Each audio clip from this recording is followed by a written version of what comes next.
Jamás pensé que perder una amiga implicaría vivir un proceso de duelo. Una situación que me haría llorar, que me haría años más tarde rememorar las experiencias vividas y quizás volver a vivirlas de otra manera. Bienvenidas a un nuevo episodio de Beauty Value Talks. Hoy vamos a estar hablando de uno de mis temas favoritos, el duelo. Sí, y es que cuando hablamos de duelo estamos hablando de un proceso de adaptación a la pérdida, y cuando hablamos de la pérdida hablamos de un cambio. Y si lo vemos desde esta perspectiva, todos estamos propensos a vivir duelos a lo largo de nuestra vida. De hecho, el duelo, si lo vemos en perspectiva, a lo largo de nuestra vida es una sucesión de múltiples duelos. Cada mudanza, cada nueva etapa a la que llegamos en nuestra vida, una graduación, un nuevo trabajo, un ascenso, la migración, tener nuevos amigos, perder una relación de pareja, que se muera un familiar, todo esto involucra un duelo. En estos días me decían, ¿se puede llamar a esto las caras del duelo? Se le puede llamar como se quiera, lo importante es entender que no solamente cuando se muere un familiar perdemos a alguien o perdemos algo y tenemos un proceso al que adaptarnos, sino con cada una de estas situaciones. Si entendemos que esto sucede, entonces podremos mirar las fases del duelo desde un lugar distinto. Esas fases que hemos explorado anteriormente en otros episodios, que vemos también en el diario de un duelo, esa guía de 21 días que creé para sobrellevar una ruptura amorosa, donde Elizabeth Kubler-Ross, quien es psiquiatra, planteaba que el duelo se vive a través de 5 etapas. 5 etapas que no son todas necesarias, no se tienen que vivir todas y no necesariamente se dan en ese orden. Sin embargo, nos permiten saber cuándo nos vamos acercando al último estado al que queremos llegar siempre, que es el de la aceptación, cuando la pérdida ya no nos genere ni frío ni calor, cuando ya no nos genere dolor. Elizabeth Kubler-Ross creó estas etapas para entender cómo una persona en primera persona se acerca a la muerte. Esta investigación la hacía, de hecho, con enfermos terminales. ¿Qué es importante acá entender? Que hemos extrapolado este proceso de duelo que ya describía a otras relaciones, vínculos, y en esos entender esas 5 etapas va a ser distinto para cada caso. Por ejemplo, vamos a vivir una primera etapa que es la de la negación, cuando nos dan esa noticia o cuando nos enteramos que algo está pasando y no creemos lo que sucede. Podemos aterrizar el ejemplo con una pérdida de pareja, ¿no? Una relación que terminó, que tú terminaste o en la que terminaron, porque en todos los casos se vive un duelo. Entonces, la negación es ese momento en el que tú no crees que tú terminaste la relación y tú sigues llamando a la persona, sigues buscándola, o esperas que el viernes vuelva a pasarte buscando o a insistir para que tú vuelvas a estar con ese ser, ¿no? Entonces, fíjense cómo en esta primera etapa, ¿no?, vivimos este mecanismo de defensa al que llamamos negación, donde yo no me creo lo que está pasando y construyo una realidad en la que en realidad construyo una realidad de algo que no sucede. Posterior a esto viene la fase de ira, cólera, enfado, donde yo empiezo a revisitar, ¿no?, por qué esta relación se acabó. Y fíjate cómo salimos de la negación para empezar ya a molestarnos.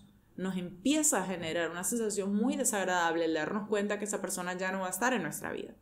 Y acá yo siempre digo que algo muy nocivo puede llegar a ser el que ese enfado, ¿no?, que se va hacia esa persona, nos haga vengarnos de esa persona, que muchas parejas tienden a hacer esto, exparejas, ¿no? Y que no lo recomiendo en ningún caso, porque cuando estamos en un ataque de ira no necesariamente estamos pensando con cabeza fría lo que estamos haciendo. Entonces, no solo la venganza, sino también el volcar esa ira hacia adentro en forma de culpa, ¿no? Y es cuestionarme por qué permití que pasara todo esto que está pasando. Luego nos movemos hacia otra tercera fase, que es la fase de negociación, donde yo empiezo a ver, bueno, ¿qué puedo hacer, ¿no? Con mi vida? Ahora, si los viernes eran un día en el que compartíamos juntos y eran los fines de semana el tiempo donde íbamos a casa de mis suegros, pues ahora ¿qué voy a hacer en ese espacio? Si antes la primera persona a la que le escribía para contarle algo era esa persona y ahora ya no está, pues entonces, ¿qué voy a hacer, ¿no? Empiezo a cambiar esa planificación, esa rutina que incluía a esta persona o esta situación. Luego vamos a la cuarta fase, que sería la de depresión o tristeza. Y se llama depresión porque se parece mucho a lo que comúnmente llamamos depresión a nivel clínico, ¿no? Que es este malestar, este estado de ánimo triste, donde la mayor emoción que se vivencia es la tristeza muy marcada y que viene acompañada de una sensación de desinterés, falta de energía, poca sensación de placer ante las cosas que antes me generaban placer, alteración del apetito, alteración del sueño, y que, digamos, dentro del duelo es normal porque forma parte de este proceso de adaptación. Sin embargo, si se prolonga demasiado en tiempo, pues entonces puede cursar efectivamente como una depresión clínica. Y posterior a esta etapa, encontramos ya la etapa de la aceptación, que es la etapa a la que todos queremos llegar cuando hemos colocado finalmente a la persona a la que perdimos o la situación o etapa que perdimos en el lugar donde tiene que estar.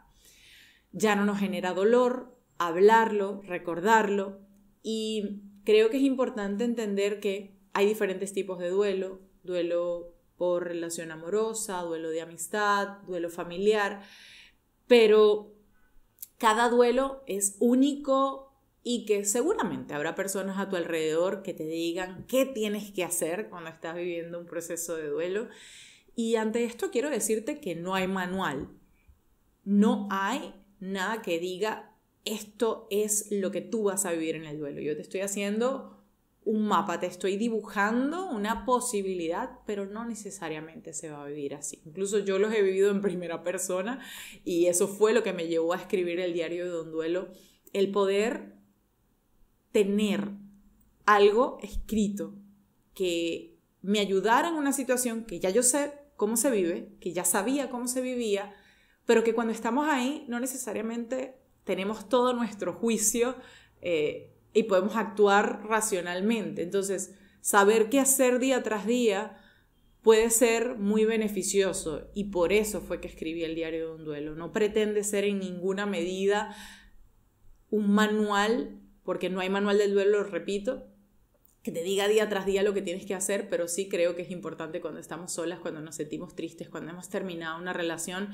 que sentimos que nuestro mundo se viene abajo, poder tener esa guía y además saber que a alguien más le ha pasado. No solamente a mí, que cuento algunas de las anécdotas en el libro, sino también a Camila, que es el nombre que lleva la Biuri que prestó su historia para servir de ejemplo y de compañía para quienes atravesamos un proceso de duelo, porque si algo sentimos cuando estamos allí es que estamos solas, y la idea de este libro es que tú sientas que no estás sola, así como este episodio lo es. Hoy quiero recordarte que perder es parte de la vida y que cuando perdemos también ganamos, y que lo que hoy probablemente es muy doloroso para ti, sea una amistad, una relación de pareja o un familiar, sin duda alguna va a conllevar aprendizaje para ti y la oportunidad para cambiar el significado en tu vida, para replantearte ese lugar que ocupaba esa persona o esa situación. Ahora, ¿quién o qué quiero que lo ocupe? Entendiendo que esa persona es irreemplazable, esa etapa de la vida es irreemplazable, pero tiene que tener un lugar, porque el dejarlo flotando es lo que hace que no elaboremos nuestro duelo de la forma más adecuada. Y bueno, eso es parte de lo que trabajamos en terapia, pero que también puedes hacer tú por tu lado, ¿no? El ir entendiendo poco a poco cómo estás viviendo tu proceso de duelo, encaminado a, sobre todo, aceptar las emociones que estás teniendo, validarlas, pero sobre todo gestionarlas. Espero que este episodio haya sido de utilidad para ti. Será hasta una próxima edición de Beauty Value Talks. Si te gustó, recuerda darle like, comentarnos, compartirlo con tus amigas, suscribirte y si quieres contenido exclusivo y además estar en primera fila para enterarte de todo lo nuevo que viene en Beauty Value y además gozar de aquellos descuentos que solamente tienen en el patio de las beauties, pues entonces únete a nuestra comunidad exclusiva de Patreon. Será hasta la próxima. Chao, chao.